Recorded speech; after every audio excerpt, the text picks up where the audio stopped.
4. I'd say that the theme here is ask for what you really want, not what you don't want. 4. Many years ago, I began to experience myself as a wave on the wide ocean of consciousness.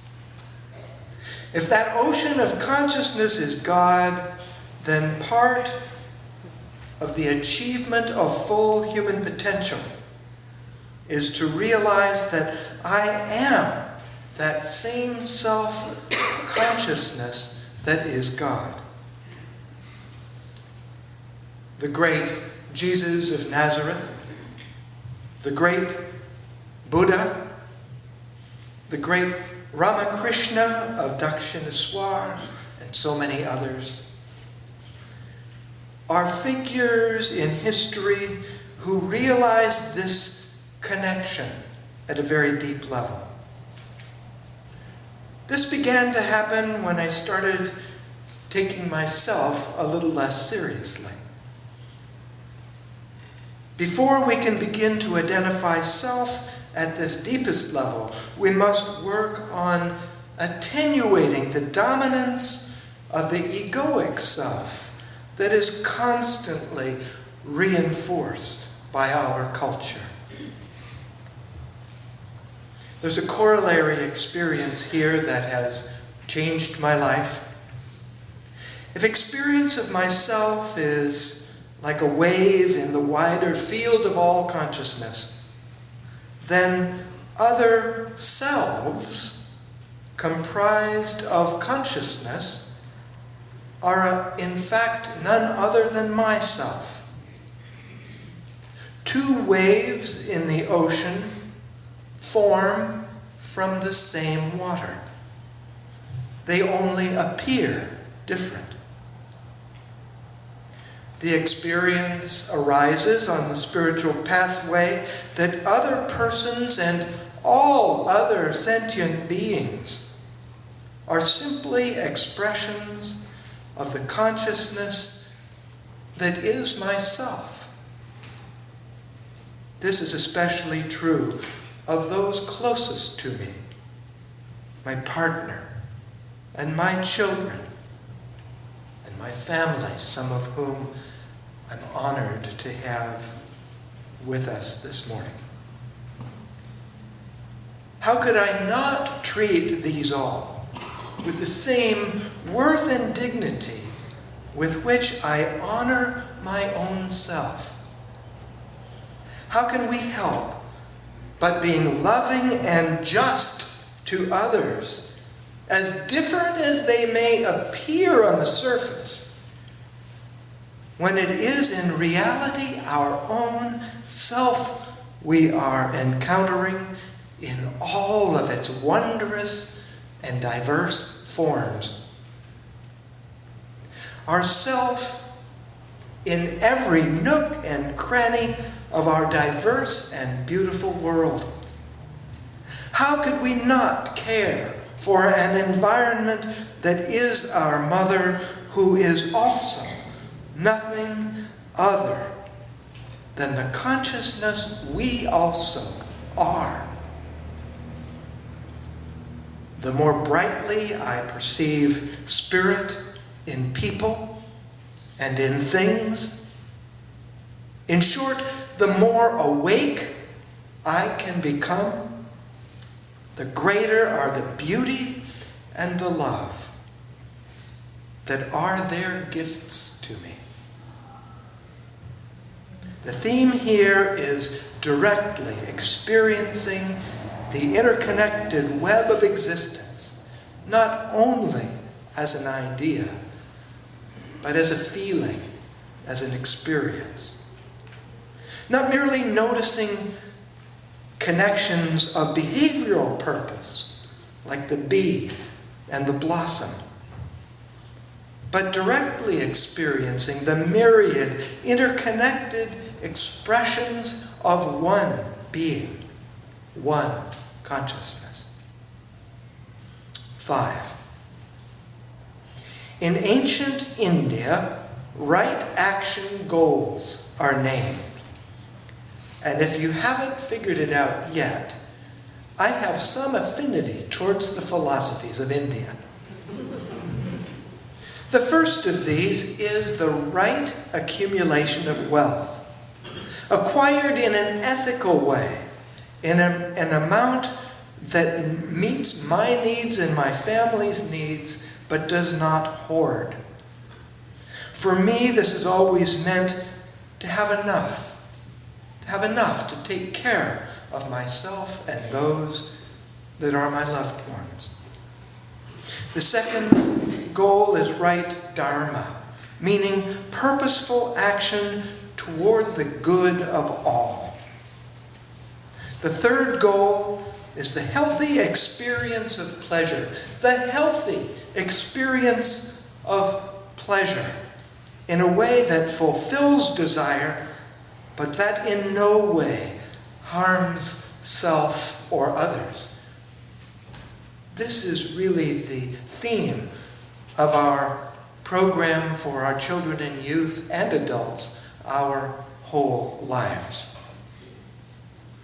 It is the fourth goal that is foundational for me, the longing for self-realization or enlightenment, moksha in the Sanskrit, that has captivated me from about the age of 15.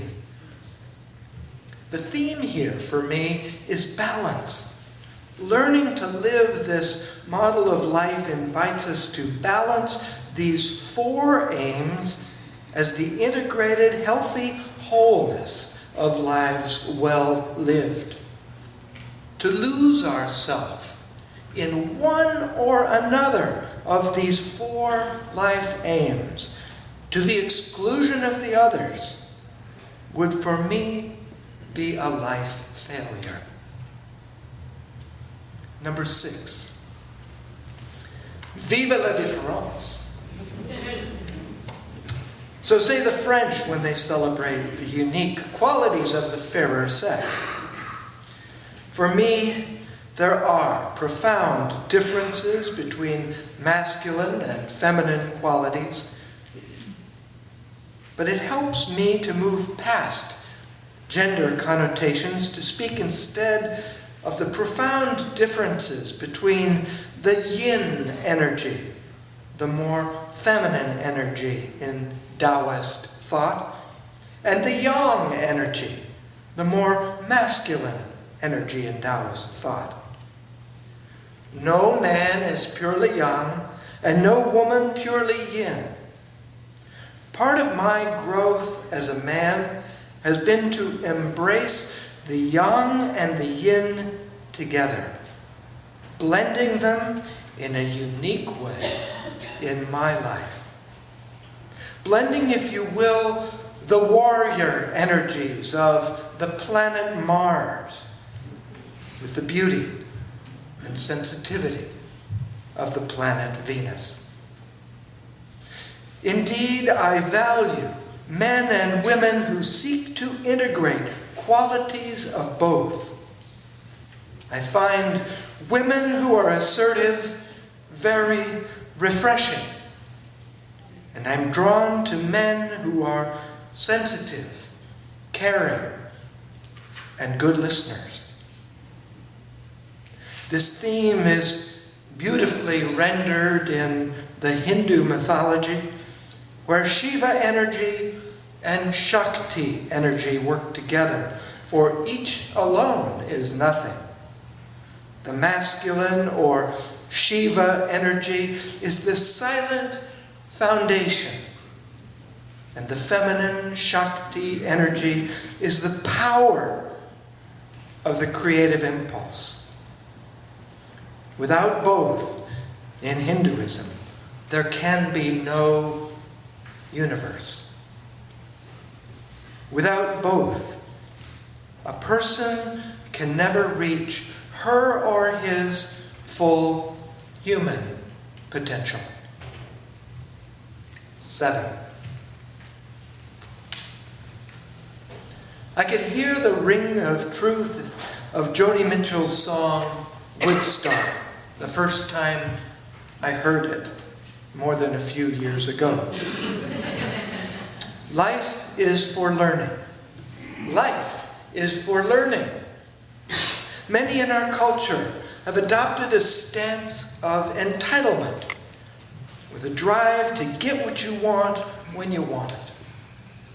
The alternative is to consider that the life that shows up is always an opportunity to learn and to grow. In my own life, I've taken this notion a step further. Not only can I learn from any experience that comes down the pike at me, I would say that the opportunities and challenges that come my way are just right, are uniquely just right in their shape and in their momentum to cause me to grow in ways that I need to grow to fulfill my deepest life yearnings. It's as if before I jumped into this world, I had certain essential goals or personal and spiritual growth opportunities that I knew I needed. And the events of the life were carefully planned in advance, both the joys and the sorrows, that I might achieve those goals as I live through my years. I say as if, because the mechanism of this mode of learning, of accepting the life we have, is beyond me. Many use the model of karma to elucidate this process, but how that happens, me no know.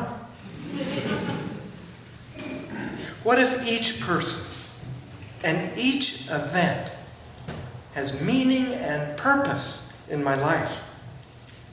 I would treat all of those persons and events as gifts. What if each person, even those that make me a little cranky, what if each person I encounter is Jesus of Nazareth, giving me the gift that I need for fulfillment? How will I treat that person? The theme here is trusting the synchronicity of my destiny, the unfoldment of my own. And so I say in parting, you have been and are an amazing part of my life. The experience of Evergreen has formed me in ways that I didn't know would happen. Truly, it is the community that builds the minister. I'm glad that you would call me as your minister for 7.5 years. Your call was just 8 years ago in April. It has been truly one of the most important experiences of my life. I've learned so much from you, and like the Christmas Grinch, my heart has grown 3 sizes during my ministry. I'm so thankful for who you are and what you have given me, and there's no way that I can express the depth of my gratitude that I feel toward you right now.